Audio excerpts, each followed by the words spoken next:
Retour au Gabon pour parler de l'agenda 2063 de l'Union africaine présenté au bureau du Sénat. En l'absence du président de l'institution, c'est le vice-président Léonard Ndjembe qui a échangé sur cette nouvelle vision socio-économique de l'Afrique avec Jacques Moukwende, le chef de la délégation de l'Union africaine. Roger Lendera, Félix Moulibangoui. La délégation de l'Union africaine qui séjourne au Gabon a présenté au vénérable sénateur les objectifs et les grands axes de l'agenda 2063 initié par les chefs d'État africains lors du 50e anniversaire de l'Union africaine en 2013. Il s'agit d'une vision socio-économique que se projette de réaliser le continent africain au cours des 50 prochaines années pour une Afrique intégrée, prospère et en paix.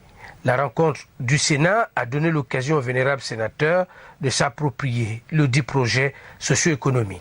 Pour l'instance africaine, les parlementaires gabonais doivent vulgariser et sensibiliser les populations sur l'importance et l'avenir de cette vision panafricaine durable dans tous les domaines d'activité.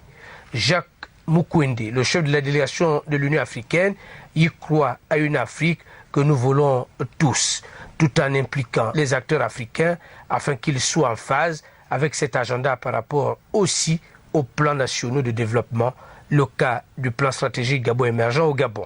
L'agenda 103, c'est d'abord une expression de la population africaine qui donne un cadre stratégique de la transformation socio-économique du continent. Le document qui est maintenant finalisé, qu'on appelle la stratégie de suivi et évaluation.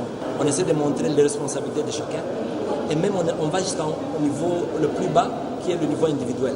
C'est-à-dire on part du niveau continental, qu'est-ce qui doit être fait au niveau continental, qu'est-ce qui doit être fait au niveau régional et qu'est-ce qui doit être fait au niveau national.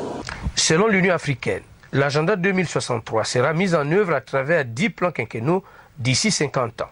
L'objectif de la mission, faciliter l'intégration des engagements pris au niveau continental en matière de développement. Toute chose qui a réjoui le Sénat pour le choix de l'Union africaine de visiter l'institution afin d'expliquer les grands enjeux, les grandes lignes de ce projet novateur.